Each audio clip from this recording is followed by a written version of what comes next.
যে বিমান আবিষ্কার করলো মিস্টার জুলহাস, বস স্যালুট। বুয়েটে পড়ছো মিয়া? হ্যাঁ, সার্টিফিকেট কোথায়? সার্টিফিকেট ছাড়া তো তোমার এগুলো অ্যাকসেপ্ট করা যাবে না। এটা হচ্ছে আমাদের বাংলাদেশের মাইন্ডসেট। হ্যাঁ, পৃথিবীর যত বিলিয়নার্স রয়েছে তারা স্কুল, কলেজ, ইউনিভার্সিটি বাদ দিয়ে দিয়েছে। আর আমাদের দেশের পড়াশোনা হচ্ছে সার্টিফিকেট কেন্দ্রিক। তোমার বুয়েটের সার্টিফিকেট আছে, বুয়েটের তো এমন আবিষ্কার আমরা দেখি না এই পর্যন্ত।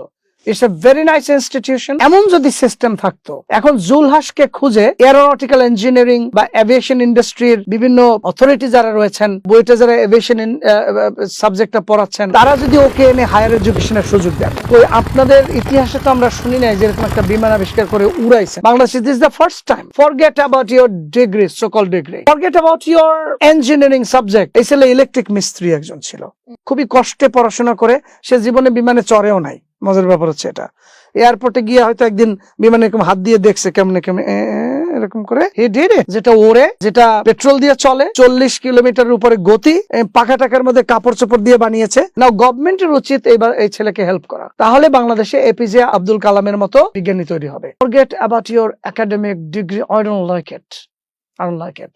ডিগ্রি ছাড়া মানুষকে রেসপেক্ট করতে হবে। এব্রাহাম লিঙ্কনের নাম শুনেছো? অত এডুকেটেড ছিলেন না। হ্যাঁ, বাংলাদেশে হাজার হাজার কোম্পানির মালিক রয়েছে, তারা স্বশিক্ষিত। তার স্কুল, কলেজ, ইউনিভার্সিটির ডিগ্রি দরকার নেই, সিম্পলি দরকার নেই। Self planning. একটা মজার ঘটনা বলি তোমাকে। একটা ছেলে আছে আমেরিকান, ও বিলিয়নারদের ইন্টারভিউ নেয়। স্যার আপনি একটু বলেন বিলিয়নার নেক্সট জেনারেশন জন্য হতে পারে, তো আপনার একটু পরামর্শ বলেন। বলছে স্টপ গোয়িং টু স্কুল, স্কুলে যাওয়া বন্ধ করো। এই স্কুল বলতে স্কুল, কলেজ, ইউনিভার্সিটিতে যাওয়া বন্ধ করে দাও। কেন? বলছে have you ever seen any teacher became a billionaire? তুমি দেখছো না কোথাও? No. So answer is no. এবং টিচাররা কি চায়? পারফেকশন।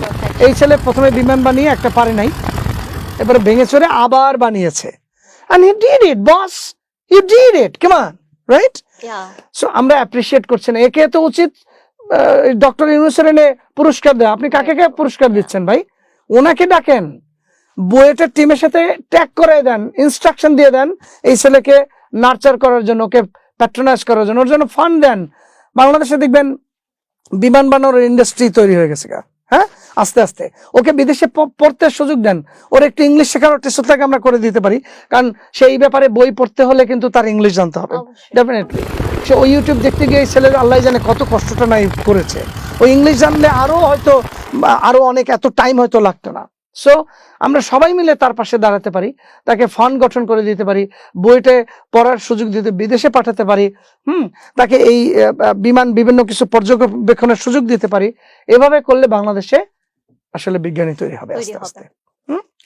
কিন্তু আমরা বলি আমার নিয়মে অঙ্ক করতে হবে, কারণ এটা আমার আব্বার নিয়ম। হ্যাঁ, এটা হচ্ছে আমাদের সিস্টেম। পক্ষান্তরকরণ লেখস নাই কেন? তো ডট দাস নাই কেন? দেন কোচিং বিজনেস, মানে আমার কাছে যদি তুমি না কোচিং করো তোমাকে আমি পরীক্ষা ফেল করাবো, মানে হ্যাঁ, কোচিং করা খারাপ না, কোচিং করুক, কিন্তু সেখানে তো ভালো পড়াতে হবে, ভালো পড়াতে হবে। হ্যাঁ, কোচিং না করলে আপনি ফেল করাবেন, এটা হয় না। আসলে সমস্যাটা হচ্ছে কোথায় জানো? আমাদের টিচার্সদের মান আসলে কোয়েশ্চেন মার্ক আছে বিশাল। আমাদের টিচাররা তো বিজ্ঞানী না, আমাদের টিচাররা তো আবিষ্কারক না। গত 300 বছরে ম্যাথের কোন আবিষ্কার শুনেছো নাম? না। এমন দেশটি কোথাও খুঁজে পাবে না তুমি। হ্যাঁ, সেটা হচ্ছে আমার এডুকেশন ভাবনা এপিসোড 1 হচ্ছে টেসল পডকাস্টের। আমরা জুলহাসের ওকে স্বীকৃতি দেওয়ার জন্য, তার একটা সম্মাননা জানানোর জন্য আমরা এই পডকাস্টটি করেছি। আমরা ডিগ্রির উপর যাচাই করে যেন মানুষকে বিচার না করি। প্রফেট মুহাম্মদ সাল্লাল্লাহু আলাইহি সাল্লামের কোন স্কুলের ডিগ্রি নাই। He was a great teacher, the greatest in fact. পৃথিবীর এরকম হাজারো উদাহরণ রয়েছে, ডিগ্রি ছাড়া অনেক অনেক কিছু করেছে। এই জন্য আমি এটা বলতে নারাজ যে যার স্কুল, কলেজ, ইউনিভার্সিটির ডিগ্রি আছে তারাই শুধু শিক্ষিত, মোটেই নয়।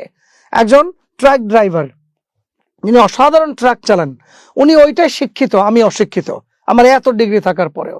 সুতরাং এখানে অশিক্ষিত টার্মটা খুবই অসম্মানজনক। মা, ধরো একজনের মা স্কুল, কলেজ, ইউনিভার্সিটি যায় নাই, তাকে আমরা অশিক্ষিত মা বলছি? নো, সে রান্নায় অনেক বস। সো আপনি তাকে অশিক্ষিত এটা বলবেন না। হ্যাঁ, সো আমরা আজকে থেকে এটা না বলি, প্রত্যেক লোক তার মতো করে শিক্ষিত, Yeah, true. সত্যিকার অর্থে। সো এটা আমার বলার ছিল আর কি। Thank you for watching our podcast Yeah. Episode.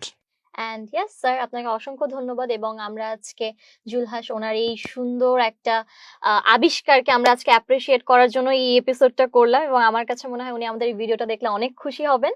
So yes, আমাদের নেক্সট পডকাস্ট গুলো দেখতে হলে কিন্তু আমাদের পেজে অবশ্যই চোখ রাখতে হবে। And thank you boss once again, and that's all for our today's podcast. Thank you so much for watching. আর জুলহাসের ভিডিওটা আমরা দেখে নেই, সে কিভাবে প্লেনে উড়েছে। এক্স্যাক্টলি। আমার উঠতে ইচ্ছে করছে। জুলহাস বস, তুমি যদি একদম রিয়েল প্লেন একদম 2 সিটের আবিষ্কার করো, I'll be there as a passenger ইনশাআল্লাহ।